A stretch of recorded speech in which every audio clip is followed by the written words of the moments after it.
வணக்கம். கெடுப்பது ஒழி அப்படின்னு ஆத்திச்சூடியில ஒரு செய்யுள். அந்த செய்யுளுக்கு ஏத்த மாதிரி ஒரு கதை பார்க்கலாமா? ஒரு ஊர்ல ராமு அப்படின்னு ஒரு சின்ன பையன் இருக்காங்க.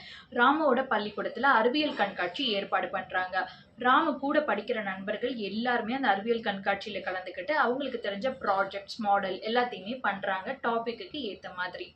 அப்ப ராமுவோட நண்பர் ரவீன் அப்படின்ற ஒரு பையன், அவனும் ஒரு ப்ராஜெக்ட் ஒர்க் பண்றான். அதாவது எரிமலை அப்படின்ற டாபிக்ல பண்றான். ரொம்ப தத்ரூவமா, ரொம்ப அழகா பண்ணியிருக்காங்க.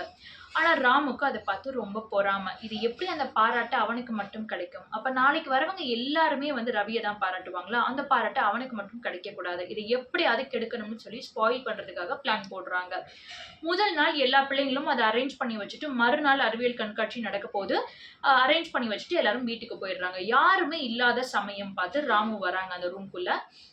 வந்து ரவி பண்ண ப்ராஜெக்ட்ட தூக்கி போட்டு சுக்கு நூறா உடைச்சிடுறாங்க. யாருக்குமே தெரியாது. மறுநாள் காலையில வந்து பார்க்குறப்ப எல்லாருக்குமே ரொம்ப ஆச்சரியம். ஆனா, ரவினால அத தாங்கிக்கவே முடியல. ரொம்ப வருத்தப்பட்டு அழுகுறாங்க. அப்ப ஆசிரியர் ரவிய சமாதானம் பண்றாங்க. இந்த கண்காட்சி முடிஞ்சதுக்கு அப்புறமா யார் இத பண்ணது அப்படின்னு ஆசிரியர் விசாரிக்கிறப்ப, ராமு தான் பண்ணான் அப்படின்னு தெரிய வருது.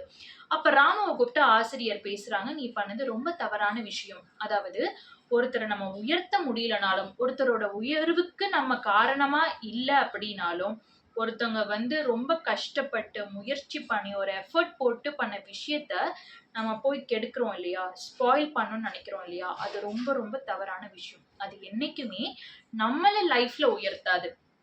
ஒருத்தவங்களோட குரோத்துக்கு நம்ம ரீசனா இருக்கோமோ இல்லையோ, பட் அவங்களோட குரோத் பாத்வேக்கோ, இல்ல அவங்க முயற்சி பண்ற விஷயத்துக்கோ, ட்ரை பண்ற விஷயத்துக்கோ, அவங்களோட எஃபர்ட்ஸையும் நம்ம ஸ்பாயில் பண்றோம் அப்படின்னா, நம்ம எப்போதுமே லைஃப்ல குரோ ஆக மாட்டோம் அப்படின்னு அந்த ஆசிரியர் ரொம்ப அழகா சொல்றாங்க.